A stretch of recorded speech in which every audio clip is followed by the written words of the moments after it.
Bismillah, Assalamualaikum warahmatullahi wabarakatuh. Innal hamdalillah nahmaduhu wa nasta'inuhu wa nastaghfiruh wa na'udzu billahi min shururi anfusina wa min sayyiati a'malina. May yahdihillahu fala mudilla lahu wa may yudlil fala hadiya lahu. Asyhadu an la ilaha illallah wahdahu la syarika lahu wa asyhadu anna Muhammadan 'abduhu wa rasuluh.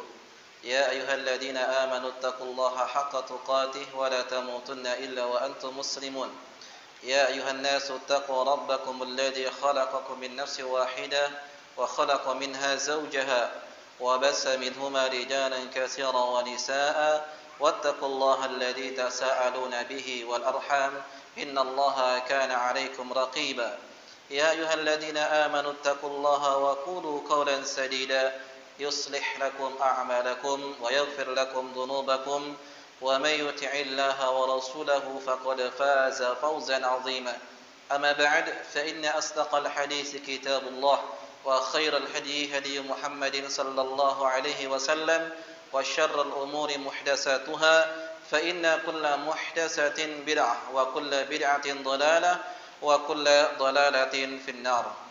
Ma'asyiral muslimin, ikhwani wa akhwati fillah, kaum muslimin wal muslimat, bapak-bapak, ibu-ibu rahimani wa rahimakumullah. Alhamdulillah kita bisa berkumpul kembali di salah satu taman di antara taman-taman surga. Kita berkumpul di antara salah satu rumah di antara rumah-rumah Allah Subhanahu wa taala. Kita berkumpul saat ini di hari yang mulia, yaitu malam Jumat. Dan kita juga berkumpul di bulan yang mulia. Bulan apa? Bulan Rajab. Dan kita berkumpul di tempat yang mulia, yaitu Masjid Allah Subhanahu wa taala. Dan semoga Allah Subhanahu wa taala kumpulkan kita kelak di surga dengan orang-orang yang mulia dari kalangan para syuhada, orang-orang soleh, para nabi, dan orang-orang yang masuk bersama Rasulullah sallallahu alaihi wasallam di surga Allah Subhanahu wa taala. Ma'asyiral muslimin wal muslimat, ikhwani wa akhwati fillah, sebelum kita lanjutkan pelajaran kita tentang akidah Al-Imam Syafi'i rahimallahu taala, alangkah baiknya kita mungkin saling mengingatkan tentang bulan yang saat ini kita berada di dalamnya, yaitu bulan Rajab. Sebagaimana kita ketahui bahwasanya bulan Rajab termasuk dari 4 bulan yang dimuliakan. Ya, bulan yang dimuliakan oleh Allah Subhanahu wa taala. Ada apa? Ada berapa saja? Yang pertama, Zulqa'dah, Zulhijjah, Muharram, dan bulan Rajab. Dan dalil tersebut Allah sebutkan di dalam Al-Quran, dalam surah At-Taubah ayat yang ke-36. Allah Subhanahu wa taala mengatakan, inna iddatash syuhur indallahi 12 syahran. Sesungguhnya bilangan bulan di sisi Allah itu ada 12 bulan.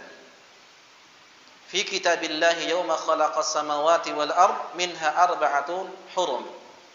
Dalam ketetapan Allah Subhanahu wa taala di mana di waktu Allah Subhanahu wa taala menciptakan langit dan bumi.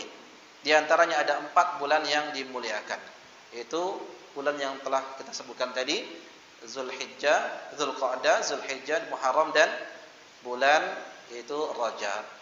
Tetapi ma'asyiral muslimin, kaum muslimin wal muslimat, perlu kita ketahui bahwasanya bulan Rajab ini meskipun memiliki keutamaan yang luar biasa.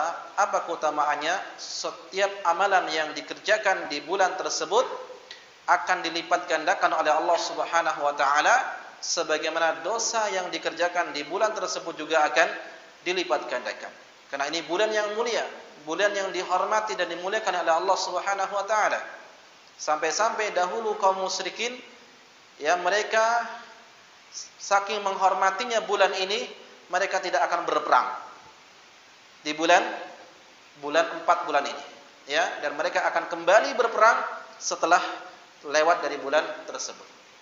Nah, oleh karena itu perlu untuk kita ketahui sebuah asar yang dikatakan oleh Imam Ibnu Hajar rahimahullahu taala.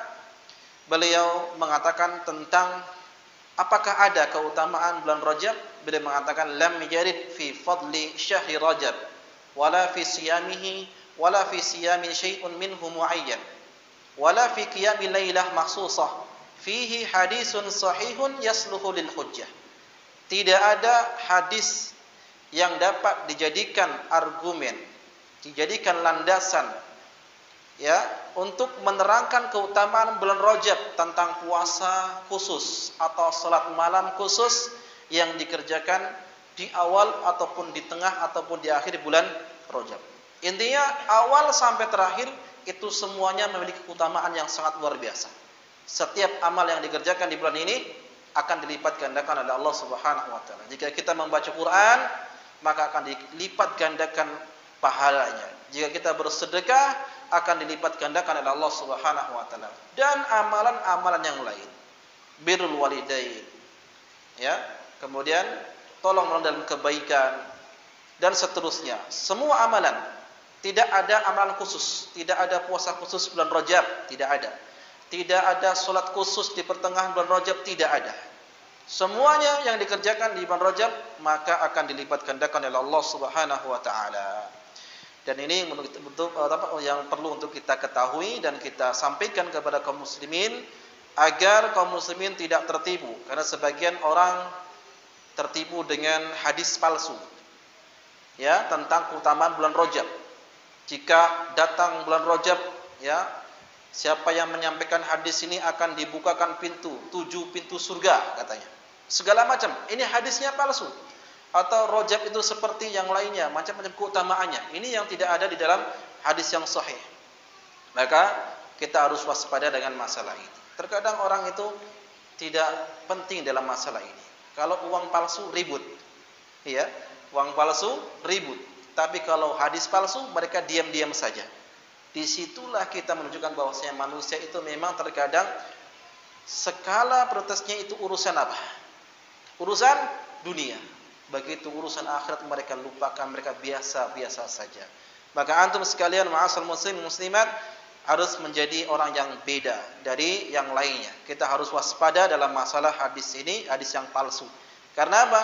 Seorang yang menyampaikan hadis palsu berarti dia telah berdusta atas nama Nabi sallallahu alaihi wasallam. Dan Nabi sallallahu alaihi wasallam mengatakan, "Man ta'ammada 'alayyan man kadzaba 'alayyan muta'ammidan falyatabawwa maq'adahu minan nar." Siapa yang berdusta atas namaku, maka silakan ambil tempat duduknya di dalam neraka. Wal'iyadzubillah. Ini ancaman yang sangat keras menyampaikan hadis palsu. Dan kata Nabi sallallahu alaihi wasallam, "Kafa bil mar'i kadiban aw isman an yuhaddisa bi kulli ma sami'a." Cukup seorang itu dikatakan sebagai pendusta kalau dia senantiasa menceritakan, menyebarkan setiap apa yang dia dengar.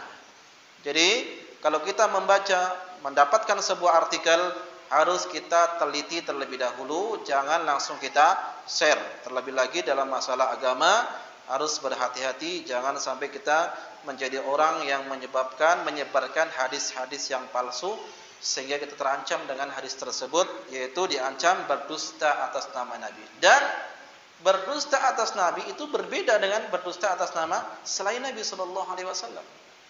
Ya, itu dosanya lebih besar daripada berdusta dengan selain nama Nabi sallallahu alaihi wasallam. Baik, itu sebagian nasihat dari kami untuk saling mengingatkan, ya, wa dzakir fa inna dzikra tanfa'ul mu'minin. Berilah peringatan, sesungguhnya peringatan itu bermanfaat untuk orang-orang yang beriman. Wa tawassaw bis sabr wa tawassaw bil haqq wa tawassaw bis sabr. Ya, saling mengingatkan di dalam kebenaran dan saling mengingatkan di atas kesabaran. Baik. Jadi apa yang harus kita lakukan kalau kita berada di bulan Rajab ini? Perbanyak amal soleh, tingkatkan kualitas ibadah, karena kita ini sebentar lagi masuk di bulan Ramadan. Setelah Rajab, Sya'ban, kemudian Ramadan. Maka kita latih diri kita saat ini untuk senantiasa mendekatkan dirinya kepada Allah Subhanahu wa taala. Yang salat sunnahnya belum dikerjakan, kerjakan. Ya, sebagian saya lihat ikhwan itu nunggu di luar masjid padahal sudah azan. Ini ada satu ruku ya, satu salat yang ditinggal. Qabliyah, usahakan. Ya, dan seterusnya. Ini untuk melatih kita untuk beribadah kepada Allah Subhanahu wa taala. Intinya semangat beribadah di bulan-bulan tersebut. Nah, kita lanjutkan ma'asal muslimin wal muslimah, aqidatul Imam Syafi'i kama dawwanaha fi kutubihi aw rawaha anhu talamiduhu. yang ditulis oleh Syekh Nu'man bin Abdul Karim Al-Watar hafizahullahu taala. Kita sudah membahas pada pertemuan yang lalu, di bulan yang lalu, tentang kewajiban, kata Imam Syafi'i rahimahullah ta'ala, ma ja'al Imam Syafi'i fi wujubi qabuli sunnah sawa'un kanat muwafaqatan lil Qur'anil Karim aw mubayyinatan lahu aw zaidatan alaih. Yaitu kewajiban untuk senantiasa menerima hadis Nabi sallallahu alaihi wasallam, baik hadis tersebut yang sesuai dengan Al-Qur'an atau hadis tersebut sebagai penjelasan hukum dari Al-Qur'an atau hadis tersebut sebagai tambahan hukum dari Al-Qur'an. Kalau saya tanya, berapa fungsi hadis terhadap Al-Qur'an? Ini pelajaran yang telah kita pelajari pada saat itu. Ada yang ingat? Atau ada yang mencatat? Silakan dibuka catatannya. Iya, ada. Berapa fungsi hadis? Apa saja fungsi hadis terhadap Al-Quran? Ya, sekiranya antum semua Imam Syafi'i, Masya Allah, ya, atau Imam Bukhari, ya, atau Syekhul Islam Taimiyah rahimallahu ta'ala. Syekhul Islam itu ketika membaca sebuah kitab, beliau menutup kitab satunya, lembar yang satunya. Kenapa? Karena beliau takut yang dilihat akan hafal, mengganggu yang sedang dihafalnya. Ini keistimewaan dan kecerdasan Syekhul Islam Ibnu Taimiyah rahimallahu ta'ala. Kalau antum bagaimana? Hah? Ya, baik. Jadi fungsi hadis terhadap Al-Quran itu ada 4. Yang pertama tafsilul mujmal, yaitu memperinci perkara yang masih umum. Itu dibagi lagi 4. Yang pertama menjelaskan yang masih umum, seperti tata cara sholat. Allah katakan wa aqimus sholat wa atuz zakat. Kerjakan sholat, tunaikanlah zakat. Ini umum, tapi tata caranya di mana? Ada dalam hadis. Kemudian juga di antara yang fungsi kedua, yaitu takhsisus am, mengkhususkan yang masih umum, adalah seperti makna zalim di dalam ayat Al-Quran, alladzina amanu wa lam yalbisu imanahum bidzulmin ulaika lahumul amnu wa hum muhtadun. Orang-orang yang beriman dan tidak mencampurkan keimanannya dengan kezaliman, merekalah orang-orang yang mendapatkan petunjuk dan keamanan. Zalim di sini apa maksudnya? Kesyirikan. Ya, di sini umum maknanya, tapi diperinci lagi oleh Nabi sallallahu alaihi wasallam dalam hadisnya. Yang dimaksud zalim tersebut adalah terdapat dalam surat Luqman, ya bunayya la tusyrik billah inna syirka la dzulmun azim. Wahai anakku, janganlah menyekutukan Allah, sesungguhnya menyekutukan Allah termasuk kezaliman yang sangat besar. Kemudian juga di antara fungsi hadis taqlidul mutlak, taqyidul mutlak, yaitu mengikat yang masih umum, seperti firman Allah tentang wasariqu wasariqatu, pencuri laki-laki dan pencuri perempuan, potong tangan keduanya. Tangan itu yang mana?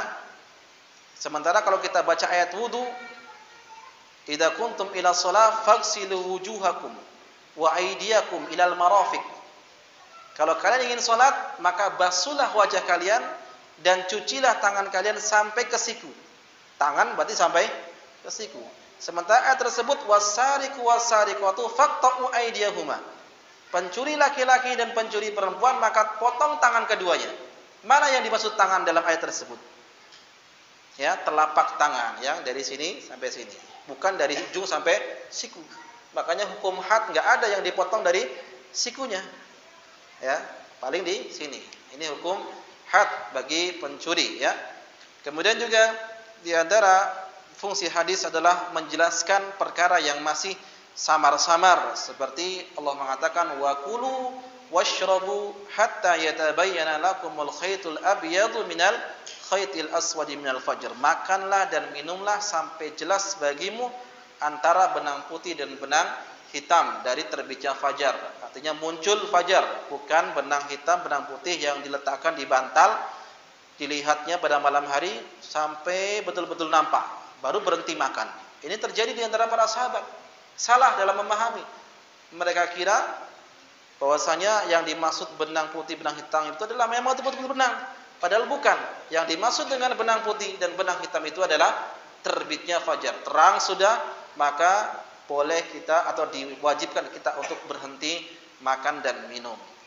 Kemudian fungsi yang kedua, fungsi hadis adalah yaitu menguatkan apa yang ada dalam Al-Qur'an, seperti yaitu tentang masalah iman. Laisal birra an tuwallu wujuhakum qibalal masyriqi wal maghrib.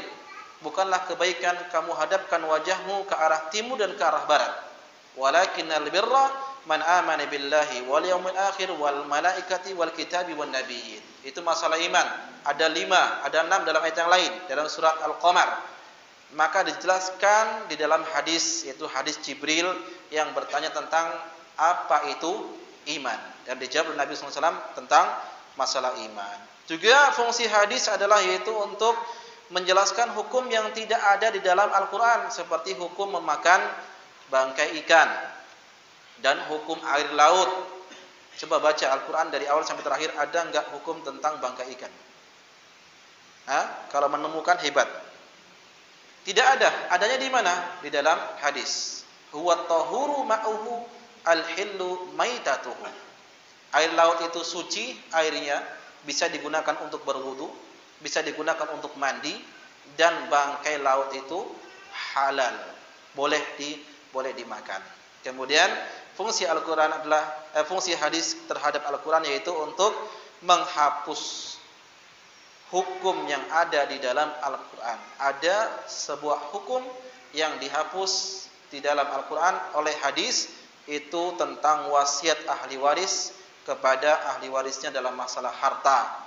Ya, ini ahli waris tidak boleh mendapatkan wasiat harta. Yang mendapatkan wasiat harta selain daripada ahli warisnya. Ya, karena ahli waris itu mendapatkan warisan, bukan wasiat harta. Baik. Makanya Allah katakan kutiba alaikum idza hadara ahadukumul maut. Telah ditetapkan bagi kalian apabila salah seorang di antara kalian menjelang mati. In taraka khairal wasiyah. Apabila meninggalkan wasiat lil walidain kepada orang tua, wal aqrabin dan karib kerabat dengan cara yang baik, itu dimansuh, dihapus dengan hadis Nabi sallallahu alaihi wasallam, la wasiyata lil waris. Tidak ada wasiat bagi ahli waris. Maksudnya dalam masalah harta, ya. Baik. Nah, itu tentang fungsi hadis terhadap Al-Quran. Jadi intinya ma'asyiral muslimin muslimat, kita harus menerima hadis dari Nabi Sallallahu Alaihi Wasallam, baik yang sesuai dengan hawa nafsu kita ataupun tidak, baik itu yang bisa dicerna dengan akal ataupun yang tidak dicerna dengan akal. Selama hadis itu sahih, maka wajib kita untuk menerimanya. Baik, sekarang kita masuk bab yang berikutnya. Ma jaa'a 'anil Imam Syafi'i rahimahullahu anna kulla mutakallimin 'ala ghairi asli kitabin wala sunnatin fahuwa hadiyan. Apa yang datang dari Al-Imam Syafi'i rahimahullahu taala, bahwa setiap orang yang berbicara masalah agama, ya, tidak membawakan dalil dari Al-Quran ataupun sunnah, itu Al-Quran ataupun hadis, fahuwa hadiyan, maka dia orang yang mengigau, orang yang ngelantur. Pernah lihat orang ngigau? Orang ngigau itu bagaimana? Orang yang tidak sadar, tidak ada akalnya di situ karena sedang tidur, tapi dia berbicara. Itulah orang yang berbicara dalam masalah agama, tidak membawakan dalil, baik dari Al-Quran ataupun hadis Nabi Sallallahu Alaihi Wasallam. Dan ini banyak dibawakan oleh sebagian penceramah-penceramah di TV-TV nasional. Semakin lucu dia, akan semakin banyak yang mengundangnya. Semakin lucu, semakin mahal tarifnya. Yang dibawakan bukan qala Allah wa qala Rasul, tetapi kata-kata yang dibungkus retorika yang indah, membuat jamaah tertawa. Ini yang disukai oleh sebagian kaum muslimin. Dan kata Imam Syafi'i rahimahullahu taala, siapa yang berbicara dalam masalah agama tidak membawakan dalil baik Al-Quran ataupun sunnah, maka dia orang yang mengigau. Ya, orang tidur berbicara, apa yang dikatakan enggak tahu. Ketika bangun tadi kamu ngomong apa? Enggak tahu. Padahal dia tadi ngomong-ngomong macam-macam. Ya, itulah seperti gambaran bagi orang yang berbicara agama tanpa membawakan dalil. Kita lihat riwayatnya di sini. Anil Husain Al-Qarabisi. Ini salah satu murid Al-Imam Syafi'i rahimahullahu taala. Qala, dia berkata, qala Syafi'i, Al-Imam Syafi'i berkata, kullu mutakallimin ala ghairi asli kitabin wala sunnatin fahuwa hadyan. Setiap orang yang berbicara dalam masalah agama tidak membawakan dalil baik Al-Quran ataupun Sunnah, maka dia orang yang ngelantur. Ini banyak. Dan di antara ciri-ciri tanda akhir zaman, hari kiamat, dekatnya dengan hari kiamat, munculnya para khutbah, orang yang pandai berceramah. Ya, kata Ustadz Ali Ahmad bin Umar Hafizullah Ta'ala, apa itu ceramah? Cerita mahal. Apa cerita mahal? Duduk 1 jam, bayarannya gede, banyak. Nah itu, munculnya para khutbah, ilmunya sedikit, tapi berbicara luar biasa, hebat banget. Ya, retorikanya, oratornya luar biasa. Muncul demikian. Dan juga di antara tanda dekatnya hari kiamat itu, ya, munculnya ruwaibidah, as-saghir. Banyak orang yang mencari ilmu dari as-saghir, orang-orang yang kecil. Ditafsirkan oleh para ulama, orang-orang kecil ini apa? Ahlu bid'ah. Belajar pada ahlu bid'ah. Ahlu sunnah banyak, tapi dia belajar kepada ahlu bid'ah. Dan juga munculnya banyak ruwaibidah, orang yang berbicara masalah besar, masalah urgen, dan dia bukan ahlinya. Ya, baik. Oleh karena itu, ma'asal muslimin rahimani wa rahimakumullah, kita ingatkan agama kita itu agama yang ilmiah. Setiap yang kita katakan wajib berlandaskan dengan dalil. Apa yang kita kerjakan wajib berlandaskan dengan dalil, baik Al-Quran ataupun hadis Nabi sallallahu alaihi wasallam. Dan ini yang dikatakan oleh Allah Subhanahu wa taala, ya ayyuhalladzina amanu in tanaza'tum fi syai'in farudduhu ila Allahi wa rasulihi. Wahai orang beriman, jika terjadi perselisihan di antara kalian, kembalikan kepada Allah, yaitu Al-Quran, dan Rasulnya, yaitu adalah hadis Nabi sallallahu alaihi wasallam.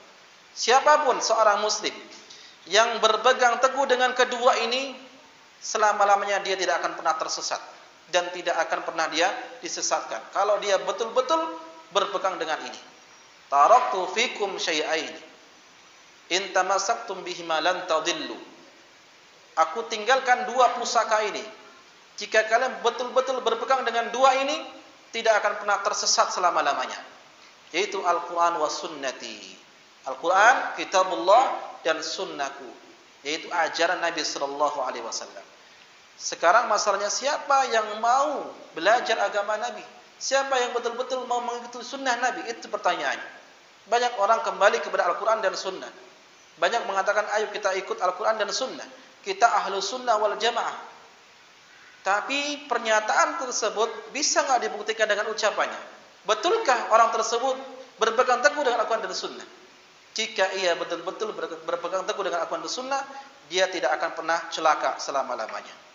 Karena as-sunnah safinatun nuh, man rakibaha naja, wa man takhallafa anha ghariqa. Sunnah itu ibarat sebuah kapal Nabi Nuh. Di zaman Nabi Nuh itu, Nabi Nuh memanggil istrinya, memanggil anaknya, ya bunayya irkam ma'ana, wahai anakku, ayo naik bersama kami. Ya, orang-orang yang naik cuma 80 sekian. Binatang-binatang naik segala macam. Istrinya tidak mau. Anaknya mengatakan, sa'awi ilal jabal, aku akan naik ke gunung wahai ayah. Akhirnya istrinya dan anaknya pun tenggelam. Itulah ibarat sunnah seperti kapalnya Nabi Nuh. Siapa yang berpegang teguh dengan sunnah, dia akan selamat. Dan siapa yang berpaling dari Al-Quran dan Sunnah, dialah yang akan celaka dan binasa.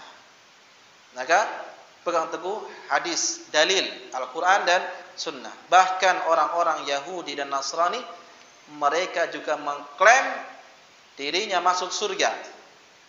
Wa qalu la yadkhulul jannata illa man kana hudan aw nasara.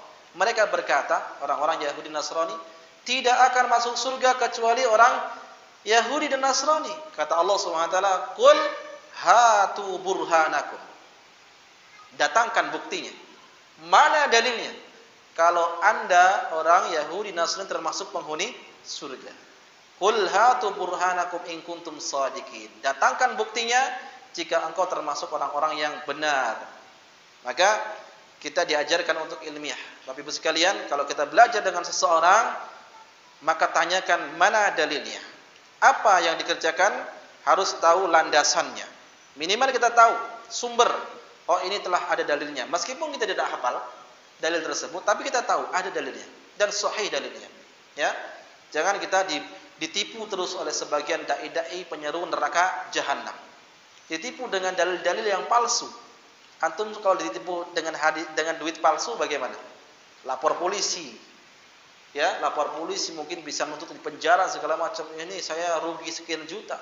Tapi ditipu dengan hadis palsu malah senang-senang saja. Biasa-biasa saja. Ini perlu diperbaiki. Ya. Baik. Nah, ini pentingnya kita untuk senantiasa berbicara harus berdasarkan Al-Quran, dalil Al-Quran dan Sunnah. Dan ini adalah metode kita para ulama salaf terdahulu senantiasa mengembalikan kepada qala Allah wa qala Rasul dan tidak pernah mendahulukan ucapan siapapun di atas ucapan Allah dan Rasulnya. Ya. Baik. Kemudian kita pindah kepada bab yang berikutnya. Ma jaa al-Imam Syafi'i rahimallahu taala fi dammil kalami wa ahlihi.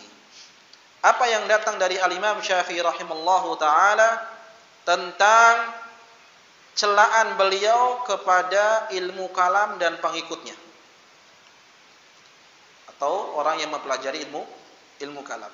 Kita sudah singgung di awal-awal pembelajaran kitab ini bahwa Imam Syafi'i rahimallahu taala sangat keras terhadap ilmu kalam. Celaan beliau sangat keras terhadap ilmu kalam, itu ilmu filsafat. Ya. Dan ini yang digandrungi oleh sebagian orang-orang yang dikatakan intelektual atau pondok-pondok yang klasik. Mereka mempelajari ilmu kalam, ilmu mantik, ilmu filsafat. Kalau pondok-pondok yang lama klasik, mereka mempelajari ini. Ya. Padahal Imam Syafi'i sendiri rahimallahu taala sangat keras dalam masalah ini. Maka sungguh aneh jika ada orang yang mengaku sebagai mazhab Syafi'i tetapi dia tidak mengikuti Imam Syafi'i. Ya. Baik, kita bacakan riwayat di sini. An Yunus bin Abdul A'la Al-Misri, dari Yunus bin Abdul A'la, qala, dia berkata, sami'tu Syafi'iyya yaqul, aku mendengar Imam Syafi'i rahimallahu taala berkata, la an yubtala al-'abdu bi kulli ma nahallahu anhu khairun lahu minal kalam. Seseorang itu diuji, seorang hamba diuji dengan melakukan dosa, melanggar apa yang Allah larang. Artinya banyak melakukan maksiat. Tapi selain kesyirikan, itu lebih baik daripada mempelajari ilmu kalam. Mungkin bertanya-tanya, loh kok bisa? Ya, kenapa dosa maksiat selain kesyirikan itu lebih baik daripada mempelajari ilmu kalam? Mungkin kita akan singgung terlebih dahulu apa itu ilmu kalam. Ilmu kalam secara umum itu adalah yaitu memahami akidah, menetapkan akidah dengan akal. Yang sesuai dengan akalnya dia terima, yang tidak sesuai dengan akalnya maka dia tolak. Ini landasan daripada mempelajari ilmu kalam, ya. Sesuai akal dikerjakan. Nah, kata Imam Syafi'i rahimallahu taala, seorang itu diuji oleh Allah Subhanahu wa taala dengan dia melakukan berbagai macam dosa dan maksiat selain daripada kesyirikan, itu lebih baik daripada mempelajari ilmu kalam. Walaqad ittala'tu min ashabil kalami ala syai'in ma dhanantu musliman yaqulu dzalik. Dan aku telah memperhatikan bagi atau kepada orang-orang yang mempelajari ilmu kalam, ilmu filsafat, yang aku kira dia seorang muslim tidak mungkin mengucapkan hal seperti itu. Apa di antara keburukan ilmu kalam? Dahulu di Surabaya itu ada mahasiswa itu masih mahasiswa, ospek, berarti calon ya, calon mahasiswa. Belum lulus, belum S1, belum dia menjadi doktor atau profesor. Tapi di spanduknya ditulis Tuhan membusuk. Itu belum menjadi doktor, belum jadi profesor, masih calon mahasiswa. Bagaimana lancangnya kepada Allah Subhanahu wa taala. Ini akibat mereka itu mempelajari ilmu kalam. Bahkan disebutkan di dalam sebuah riwayat dari Abu Ali Al-Jubai, ditulis oleh Ibnul Banna Al-Baghdadi dalam Mukhtasar fi Ushul Sunnah. Di antara tokoh filsafat ilmu kalam, dia mengatakan Allah muhabbilun nisa'il alamin. Apa terjemahnya? Allah muhabbilun nisa'il alamin. Allah yang menghamili seluruh wanita di atas muka bumi ini. Bagaimana lancangnya mereka? Mungkin maksud mereka adalah yang memberikan anak, yang memberikan anak kepada seorang wanita adalah Allah SWT, tapi dengan bahasa seperti ini. Kalau diterjemahkan adalah Allah yang menghamili seluruh wanita penduduk bumi. Na'udzubillah. Ini lancangnya luar biasa. Ini makanya kata Imam Syafi'i, orang yang melakukan kemaksiatan selain dari kesyirikan itu lebih baik daripada seorang mempelajari ilmu filsafat, ilmu kalam. Ya. Ini karena ucapannya itu bisa sampai kepada kekufuran, menghina Allah Subhanahu wa taala. Kemudian dari Yunus bin Abdul A'la maratan ukhra, di ucapan yang lainnya, qala Syafi'i berkata, ya'lamullahu ya Aba Musa, laqad ittala'tu min ashabil kalami ala syai'in lam adunnuhu yakun. Imam Syafi'i berkata, Allah Subhanahu wa taala telah mengetahui wahai Abu Musa, sungguh aku telah memperhatikan ucapan ahlu kalam yang aku kira itu tidak akan terjadi. Tidak mungkin dia seorang muslim mengucapkan hal tersebut. Coba, pantas enggak seorang muslim mengucapkan Tuhan membusuk? Yang membusuk bukan Tuhan, yang membusuk otak mereka yang membusuk. Tapi itu yang terjadi. Ya. Lancangnya mereka kepada Allah Subhanahu wa taala. Seorang muslim tidak mungkin menghina Allah Subhanahu wa taala. Bahkan kita menghina Tuhan, sesembahan agama lain tidak diperbolehkan. Kenapa? Kalau kita cela, kita hina Tuhan agama lain, maka mereka akan balas mencela Tuhan kita, itu sama dengan kita mencela Tuhan kita. Tidak boleh. Ini terang-terangan seperti di spanduk ya, dengan besar seperti itu. Baik. Wala an yubtala al-mar'u bi kulli dhanbin nahallahu anhu ma ada syirk khairun lahu minal kalam. Seorang diuji oleh Allah Subhanahu wa taala dengan melakukan berbagai macam dosa. Larangan-larangan Allah dia kerjakan selain daripada kesyirikan, itu lebih baik daripada mempelajari ilmu kalam. Kapan munculnya ilmu kalam ini? Di Khalifah Al-Ma'mun. Kalau enggak salah Khalifah Abbasiyah ya. Beliau, khalifah tersebut, di zaman beliau banyak menerjemahkan buku-buku filsafat Yunani ke dalam bahasa Arab.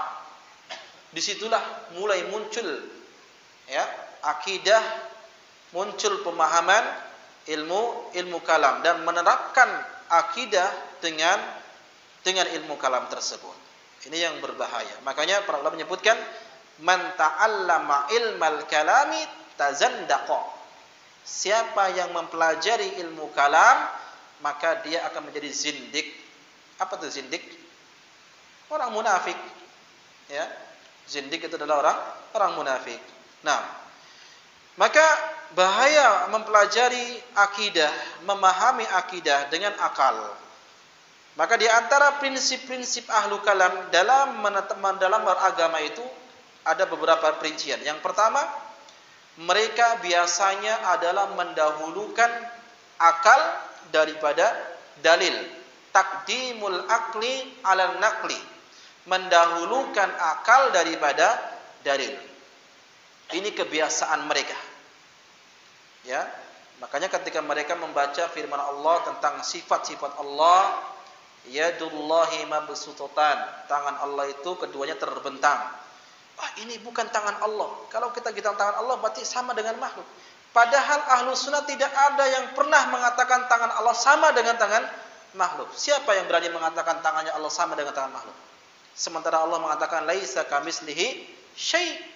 Tidak ada yang setara dengan Allah, tidak ada yang semisal dengan Allah Subhanahu wa taala. Nama boleh sama, tetapi hakikatnya tidak. Sama, antum punya wajah. Ada yang sama enggak wajah di sini? Berbeda-beda. Itu sama-sama makhluk. Bagaimana dengan wajah sang Khalik? Allah Subhanahu wa taala yang menciptakan alam semesta ini.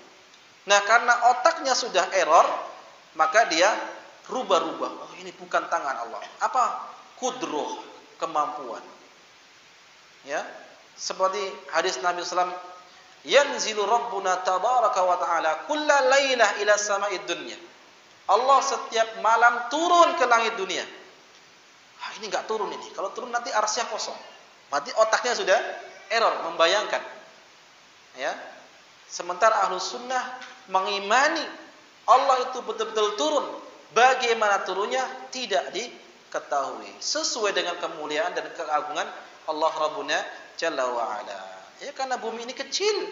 Sangat kecil sekali. Sementara Allah, Allahu Akbar. Ya. Arsy, tahu arsy? Makhluk Allah yang paling besar. Ya. Arsy, kursi, ada arsy. Kursinya Allah itu seperti satu koin, ya, yang sangat besar. Arsy-nya Allah itu adalah makhluk yang paling besar. Kalau dibandingkan arsy-nya Allah dengan kursinya Allah Subhanahu wa taala, kursinya Allah itu seperti satu koin dilemparkan di padang pasir, dan padang pasir yang sangat luas itu seperti arsy-nya Allah. Besarnya bagaimana? Koin sangat sedikit, kecil. Dan kursinya Allah dibandingkan dengan 7 langit seperti 7 koin yang dilemparkan di padang pasir. 7 koin itu dilemparkan di padang pasir, 7 koin itu seperti 7 langit, 7 lapis langit, padang pasir itu seperti kursinya Allah. Dan kursinya dan arsy-nya Allah adalah makhluk yang paling besar, dan Allahu Akbar. Ya, antum kalau punya masalah bilang sama Allah. Serahkan. Allahu Akbar. Apa yang kita takutkan? Rezeki, musibah, segala macam, bilang sama Allah. Allahu Akbar. Iya. Jadi ini yang harus kita pahami. Tidak boleh memahami dengan akal-akal. Dan ini kebiasaan orang-orang ahlu kalam. Mereka memikirkan zat Allah Subhanahu wa taala. Bagaimana? Padahal kita tidak boleh memikirkan. Makanya Rasulullah mengatakan, tafakkaru fi khalqillah wala tafakkaru fi dzatillah. Atau para ulama menyebutkan demikian. Berpikirlah, pikirkanlah tentang ciptaan Allah, makhluk Allah. Gunung begitu besar, bagaimana luar biasa, laut begitu luas, langit yang indah, berlapis-lapis segala macam. Pikirkan itu. Jangan pikirkan zatnya Allah. Allah bagaimana matanya, bagaimana tangannya, enggak perlu. Jangan dipikirkan seperti itu, enggak akan sanggup. Sebagaimana Imam Syafi'i menyebut dalam bab yang sebelumnya, bahwasanya anna lil aqli haddan muntaha ilaih. Bahwasanya akal itu ada batasannya, sebagaimana mata juga ada batasannya. Ya, malam-malam gini, kalau nggak ada lampu bisa jalan antum. Naik motor dari sini ke Pekanbaru misalnya, nggak pakai lampu. Itu punya batas kemampuan. Itu indera mata, sama dengan akal punya batas kemampuan. Enggak bisa menggapai bagaimana Allah Subhanahu wa taala istiwanya, bagaimana turunnya, jangan dibayangkan.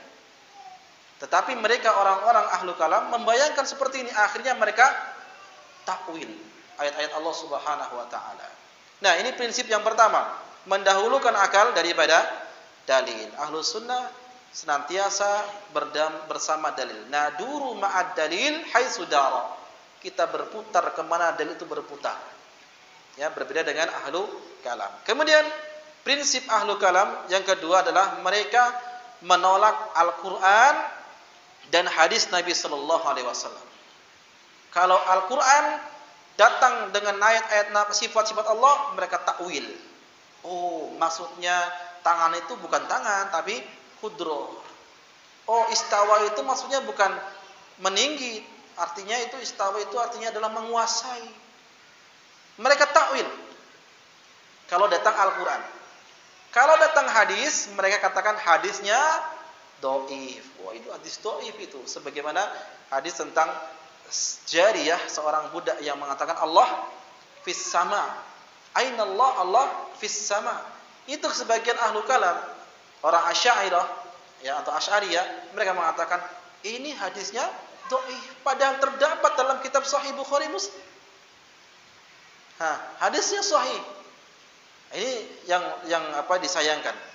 Menolak Al-Qur'an dan hadis. Ketika datang Al-Qur'an mereka takwil, ketika datang hadis mereka akan katakan hadisnya dhaif, dan itu menjadi ciri mereka.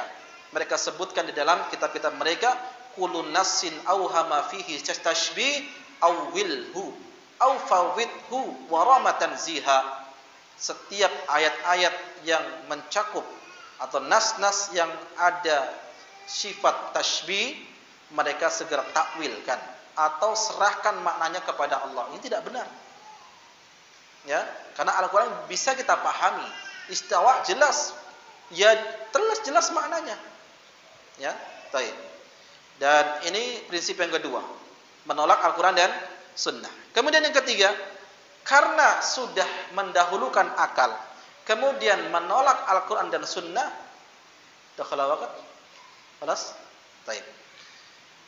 Kita istirahat dulu, nanti kita sambung setelah selesai. Wassallallahu wasallam baraka ala nabihi wa rasulih Muhammad sallallahu alaihi wasallam wa ala alihi washabihi ajmain wa akhiru alhamdulillahirabbil alamin.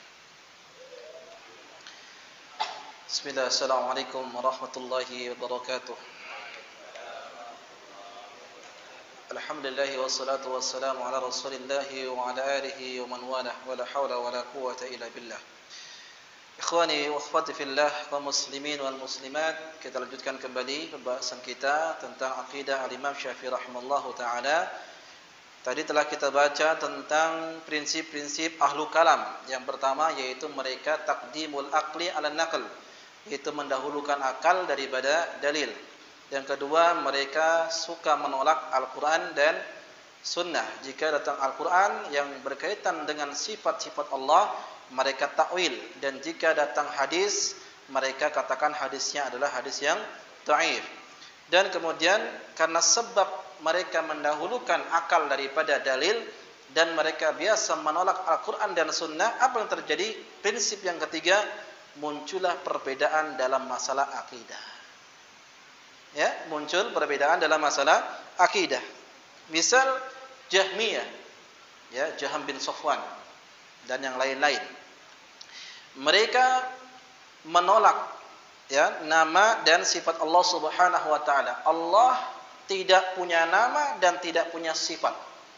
Ini kelompok Jahmiyah, gentle dia. Ya, gentle dia. Berani mengatakan bahwasanya tidak ada, Allah tidak punya nama, tidak punya sifat.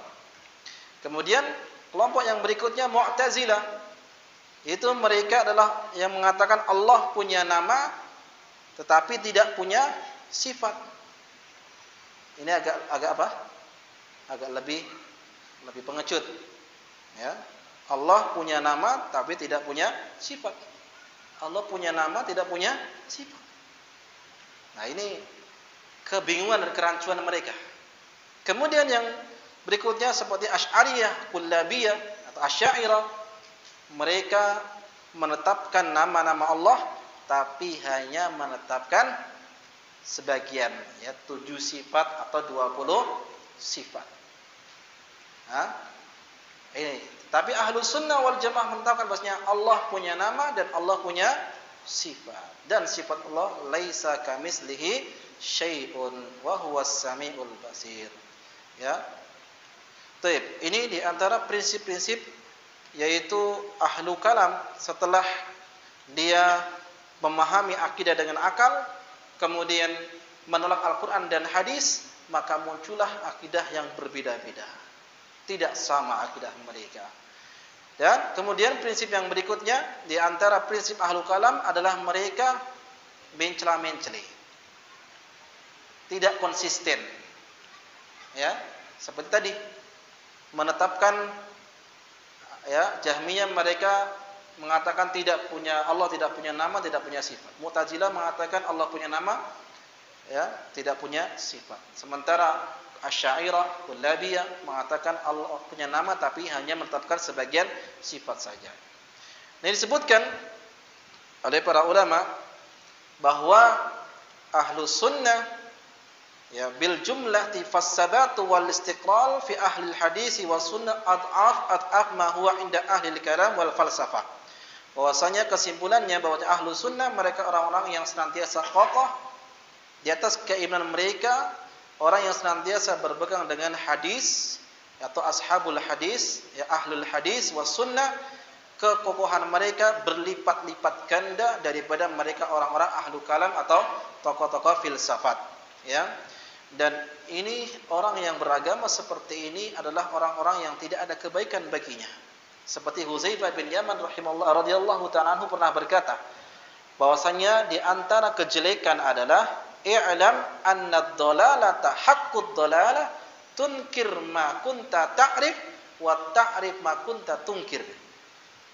Kesesatan, sebenar-benarnya kesesatan adalah engkau mengingkari yang dahulu engkau akui, dan engkau sekarang mengakui yang dahulu engkau ingkari. Dulu menolak gini-gini, sekarang dia menerima. Dulu dia menerima, sekarang menolak. Itu namanya sikap mencela-mencela. Tidak ada kebaikan bagi orang yang sikapnya mencela-mencela. Baik, ini di antara prinsip ahlu kalam. Kemudian prinsip yang berikutnya, keraguan dan kebingungan mereka di akhir hayatnya. Banyak orang-orang yang bertaubat. Tokoh-tokoh filsafat mereka bertobat di akhir hayatnya. Fakhruddin Ar-Razi, tokoh filsafat yang sangat terkenal, mereka bertobat. Ya.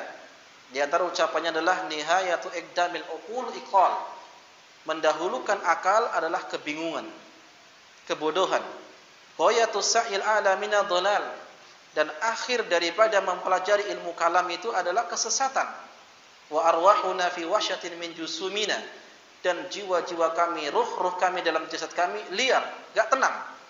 Wa hasilu dunyana adan wa bal. Dan hasil dari mempelajari ilmu kalam itu adalah kebinasaan.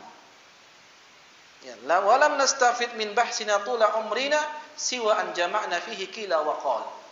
Dan tidak ada manfaat dari kami belajar ilmu kalam sepanjang yang kami pelajari kecuali hanya mendapatkan perkataan katanya dan katanya. Kata si fulan dan kata si fulan. Ini penyesalan daripada orang yang mempelajari ilmu kalam. Lah, tokoh ahli kalam sendiri menyesal. Kita bangga masuk di kampus ternama belajar ilmu filsafat, belajar ilmu kalam. Imam Syafi'i sendiri mencela ilmu kalam. Nah, ini kok malah bangga-bangga. Baik. Kemudian di antara prinsip ahlu kalam, mereka biasa menggelari ahlu sunnah dengan mujassimah. Apa mujassimah? Musyabbihah. Menyamakan Allah dengan makhluk. Padahal tidak ada sama sekali ahlu sunnah yang menyamakan Allah dengan makhluknya. Dikatakan oleh Abu Hatim Ar-Razi, beliau mengatakan alamatul jahmiyah tasmiyatu ahli sunnah musabbihah. Tanda kelompok jahmiyah itu menggelari ahlu sunnah dengan mujassimah, ya, musyabbihah, menyamakan Allah dengan makhluk. Padahal kita menetapkan nama-nama Allah sesuai dengan apa yang Allah katakan dalam Al-Quran dan mengimani kebenarannya, tidak mentakwilnya, tidak mentahrifnya, tidak menolaknya, dan tidak mengkaif, tidak membagaimanakannya. Ya, namanya kita ketahui dan hakikatnya tidak ada yang tahu dan tidak bisa disamakan dengan makhluknya. Baik. Kemudian di antara prinsip ahlu kalam, mereka suka menipu orang awam karena retorikanya indah dalam berbicara. Ahlu kalam, ahlu mantik, ahlu filsafat, mereka luar biasa membawakan kalam, misalnya Aristoteles, Plato, apalagi yang plus gitu. Ya, mereka bawa semua itu. Tetapi mereka menipu kaum muslimin dengan retorika yang indah mereka bawa. Dan ini jangan sampai tertipu dengan orang-orang seperti itu. Baik. Kemudian kita baca riwayat yang berikutnya, An Rabi' bin Sulaiman Sami'tu Syafi'i yaqul, aku mendengar Imam Syafi'i berkata, la an yalqallaha al-'abdu bi kulli dhanbin ma khala syirk billahi khairun lahu min an yalqahu bi syai'in min hadhihi al-ahwa. Seorang itu bertemu dengan Allah dengan membawa dosa, semua dosa selain kesyirikan, itu lebih baik darinya daripada ia bertemu dengan Allah dengan membawa dosa ini, pemahaman ini. Karena hakikatnya bisa kufur kepada Allah Subhanahu wa taala. Kalau orang berbuat maksiat, mencuri, segala macam, jelas dosa. Tetapi kalau dia memahami, mempelajari ilmu kalam, jauh lebih buruk daripada mereka yang mencuri dan seterusnya. Ya, baik. Wa an Abi Thawr qala, dari Abu Thawr dia berkata, sami'tu Syafi'i yaqul, aku mendengar Imam Syafi'i berkata, martada ahadun bil kalami fa aflah. Siapapun yang berpegang teguh dengan ilmu kalam, tidak mungkin dia akan beruntung. Tidak akan mungkin dia menjadi orang yang beruntung di dunia ataupun di akhirat. Karena jelas Allah mengatakan, wa man a'rada an dzikri fa inna lahu ma'isyatan dhanka. Siapa yang berpaling dari peringatanku, dari Al-Qur'an dan Sunnah, maka baginya kehidupan yang sempit. Dan dia akan dibangkitkan nanti pada hari kiamat dalam keadaan buta. Ya. Baik.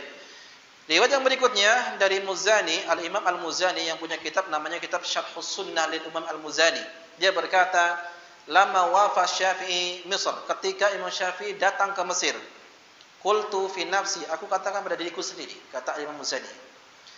Inna kana ahadun yukhriju ma fi dhamiri wa ta'alluqu bihi khatiri min amri tauhid huwa. Jika ada seorang yang bisa mengeluarkan syubhat pada diriku, kata Imam Muzani. Jadi Imam Muzani terkena syubhat. Ya. Jika ada orang yang bisa mengeluarkan syubhat pada diriku, tidak ada yang lain kecuali dia. Siapa? Imam Syafi'i rahimahullahu ta'ala. Fasirtu ilaihi wa huwa jalisun fi masjidil Misra. Maka aku datang menemui Imam Syafi'i, beliau sedang duduk di salah satu masjid Mesir. Falamma jasautu baina yadayhi qultu lahu. Ketika aku duduk di hadapan beliau Imam Syafi'i, aku berkata kepadanya, innahu qad kana fi dhamiri mas'alah. Wahai Imam Syafi'i, aku punya syubhat dalam diri saya dalam masalah tauhid. Faqultu, aku katakan kepadanya, inna ahadan la ya'lam ilmuka faman ladzi 'indak. Sesungguhnya seorang tidak tahu ilmumu. Faman ladzi 'indak. Lalu bagaimana dengan dirimu? Apa yang kau punya? Faghadiba summa qala li. Kemudian Imam Syafi'i marah. Lalu berkata kepada Imam Muzani, atadri aina anta jalis? Wahai Al-Imam Al-Muzani, tahukah kamu di mana sekarang kamu duduk? Ya, qultu na'am, iya. Ana jalisun bi Fustat Mesr fi masjidiha baina yadi Abi Abdullah Muhammad bin Idris Asy-Syafi'i. Saya duduk di tempat, namanya sebuah tempat Fustat di Mesir. Di sebuah masjid, di hadapan saya ada Imam Syafi'i. Kata Imam Syafi'i, haihata, bukan itu. Innaka bitarani wa jublani yadribuka tiyarahu wa anta la ta'lam. Sesungguhnya engkau wahai Imam Al-Muzani, engkau itu sekarang terkena syubhat yang kamu dalam bahaya yang sangat besar. Wa hadha huwal mawdi'u alladhi ghuriqa fihi Fir'aun. Dan di tempat ini, di negeri ini, ditenggelamnya Fir'aun. Hati-hati kamu. Ya. Aballaghaka anna Rasulullah sallallahu alaihi wasallam amra bisu'ali an dzalik. Jadi Imam Muzani terkena syubhat masalah sifat Allah Subhanahu wa taala dalam masalah tauhid. Maka Imam Syafi'i berkata, apakah telah sampai kepadamu dari Nabi sallallahu alaihi wasallam bahwasanya Nabi memerintahkan untuk bertanya tentang itu, tentang sifat itu? Ya, faqultu la, kata Imam Muzani tidak. Maka Imam Syafi'i berkata lagi, hal takallama fihi sahabah, apakah ada seorang sahabat yang berbicara tentang masalah itu? Faqultu la, kata Imam Muzani tidak. Maka Imam Syafi'i berkata lagi, tadri kam najmun fis sama? Tahu enggak kamu berapa jumlah bintang yang ada di langit? Ada yang tahu? Hah? Kalau ada yang tahu hebat ya. Berapa jumlah bintang di langit? Kata Imam Muzani, la, saya tidak tahu. Maka Imam Syafi'i berkata, fa kaukabun min hadhil kawakibul ladzi tarahu ta'rif jinsahu tulu'ahu ufulahu mimma khuliqa. Ya, bintang-bintang yang banyak itu di langit itu, kamu tahu jenisnya, di mana dia terbit, segala macam. Tahu enggak kamu diciptakan dari apa itu bintang? Bahannya apa? Ada yang tahu bahan bintang itu adalah apa? Kata Imam, ini cerdas Imam Syafi'i seperti itu. Ingin membongkar syubhat. Diajak dialog. Tahu enggak jumlah bintang di langit? Enggak. Tahu enggak bahannya dari apa? Enggak tahu juga. Kata Imam Muzani, "La, saya tidak tahu."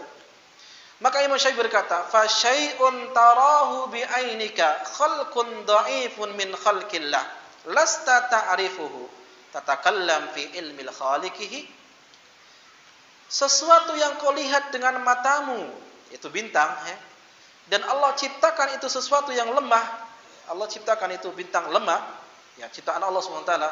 Kamu tahu itu, ya, lasta ta'rifu, kamu tidak mengetahuinya, dari mana bahannya dan berapa jumlahnya, lalu kamu berbicara tentang ilmu penciptaan Allah Subhanahu wa taala. Ilmu tentang Allah Subhanahu wa taala, ilmu tentang Allah SWT tentang zatnya, yang bintang saja tidak bisa kita ketahui jumlahnya, dari mana, dari apa bahannya, lalu kamu lancang berbicara tentang zat Allah Subhanahu wa taala. Ya. Syai'un minhu. Summa sa'alani an mas'alah. Kemudian Imam Syafi'i berkata kepadaku, bertanya tentang sebuah masalah. Fi mas'alatin wudu, tentang wudu. Fa akhtatu fiha. Ternyata salah dalam menjawab jawaban Imam Syafi'i. Pertanyaan Imam Syafi'i tentang wudu dijawab oleh Imam Muzani, ternyata salah jawabannya. Fa fara'aha ala arba'ati wa aujuh. Kemudian ditambah 4 pertanyaan lagi. Falam asub syai'un minhu, dan tidak sama sekali bisa menjawab pertanyaan Imam Syafi'i. Pertama ditanya tentang masalah wudu, ya, kemudian tentang pertanyaan yang lagi yang 4 tidak bisa menjawab. Kata Imam Syafi'i rahimahullah taala, syai'un tahtaju ilaihi fil yaumi miraran khamsah. Sesuatu yang wajib kamu ketahui dalam sehari semalam itu 5 kali. Masalah wudu 5 kali, ya. Tada'u ta'allumahu wa tatakallaf khaliq, yang masalah yang wajib kamu ketahui tidak kamu ketahui, kamu tinggalkan, ternyata malah kamu membebankan dirimu untuk mempelajari bagaimana sifat Allah Subhanahu wa taala.